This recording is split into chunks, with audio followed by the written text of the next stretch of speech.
네, 가을, 겨울을 맞아서 차고 또 건조한 공기에 노출되면서 기존에 천식이 있거나 알레르기 비염 또 아토피 피부염 있는 아이들이 굉장히 증상이 나빠지면서 힘들어할 수가 있는데요.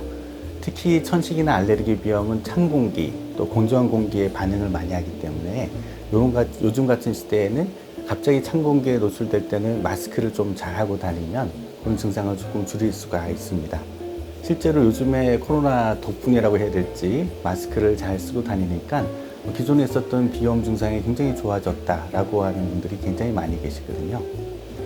아토피 피부염 같은 경우도 제일 중요한 것이 피부 장벽을 보호하는 것인데, 아토피 피부염 같은 경우는 이제 보습을 잘 할 수 있는 피부 장벽이 좀 약해져 있거든요. 그래서 하루에 3번 이상씩 보습제를 잘 발라주는 것이 피부 장벽을 잘 유지하고 피부를 촉촉하게 하면서 아토피 비염까지 좋아지게 할 수 있는 굉장히 중요한 비밀이 되겠습니다. 특히 저희가 133 운동이라고 해서 하루에 한 번 목욕을 15분 이내에 미지근한 물로 잘 해주고, 목욕을 마친 다음에는 3분 이내에 물기가 마르기 전에 보습제를 잘 발라주고, 또 씻지 않더라도 보습제를 하루에 3번 이상 잘 발라주면 아토피 비염이 잘 관리가 되는 지름길이 되기 때문에 133 운동 잘 기억해 주시기 바랍니다. 이제 햇빛에 노출되는 거에 대해서 너무 걱정을 안 하셔도 될 것 같습니다. 왜냐하면 이제 우리 몸은 햇빛을 봐야지 비타민 D 같은 것이 형성이 되거든요.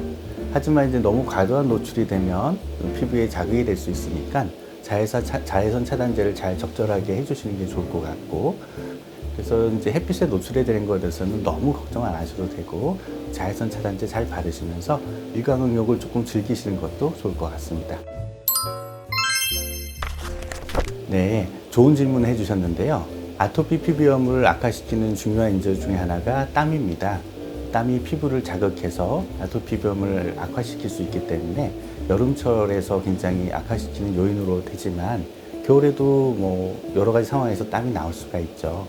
그 땀이 나는 경우는 얼른 씻어주고, 또 이 물기가 나르기 전에 보습제를 바로바로 발라주는 것이 굉장히 중요합니다.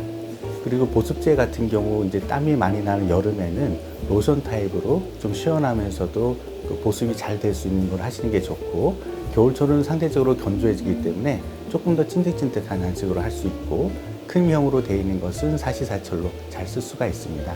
그래서 때에 따라서, 그 다음에 환자의 피부의 상태에 따라서 보습제 종류를 고르실 수 있겠습니다.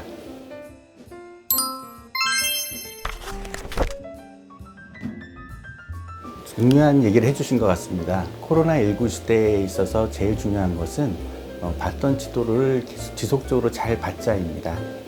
코로나19를 무서워해서 다니던 병원에 잘 다니지 않거나 쓰던 약제를 쓰지 않게 되면 기존에 가지고 있던 천식, 또 알레르기 비염, 아토피 피부염 등 알레르기 질환이 악화될 수가 있습니다. 그리고 현재까지 나온 데이터로는 코로나 바이러스가 천식에 아주 위험한 반응을 일어나지는 않기 때문에 크게 걱정하지 마시고, 현재 사용하고 있는 흡입스테로이드라든지 또 스테로이드 연고 같은 것을 바르시는데 걱정하지 않으셔도 되겠습니다. 반드시 치료를 잘 받고 관리를 잘하는 것이 코로나19 사태를 이겨내는 데 가장 큰 중요한 점이라고 말씀드리고 싶습니다.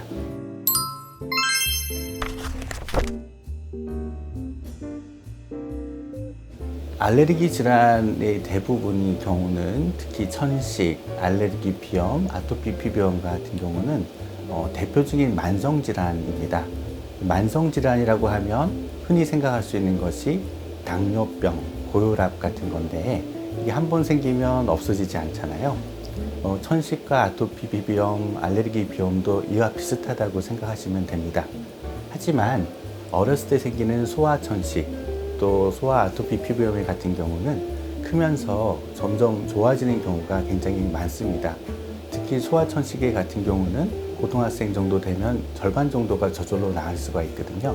물론 좋아졌던 사람이 일부가 또 성인에서 재발할 수도 있지만 좋아질 수 있다라는 게 하나가 또 있고, 또 아토피 피부염 같은 경우도 어렸을 때는 굉장히 많아지지만 학교에 올라가는 학동기 연령쯤 되면은 많이 줄어듭니다. 근데 최근에는 성인 아이까지 또 노인까지도 이어지는 성인용 아토피 피부염도 많이 늘어나고 있어서 이에 대한 관리를 잘 하셔야 되겠고, 꾸준히 관리와 치료를 하게 되면 정상인과 똑같이 좋은 치료 결과를 받을 수 있다는 점을 기억하시고 열심히 잘 관리해 주셨으면 좋겠습니다.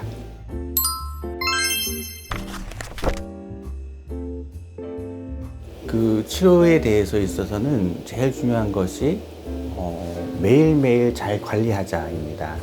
그리고 치료제에 있어서는 천식 같은 경우 알레르기 질환의 염증 때문에 일어나는 질환이 기관지에 알레르기 염증이 오면 천식이 되고, 코에 알레르기 염증이 오면 알레르기 비염이 되고, 피부에 알레르기 염증이 오게 되면 아토피 피부염이 됩니다.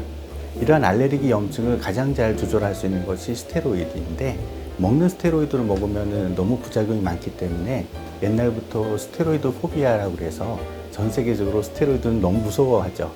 하지만 현재 천식 치료에 쓰고 있는 흡입 스테로이드제나 알레르기 비염에 쓰고 있는 비강용 국소 스테로이드제, 또 아토피 비염 때 바르는 국소 스테로이드 같은 경우는 전신 부작용이 없이 잘 치료가 되는 양으로 구성이 되어 있습니다.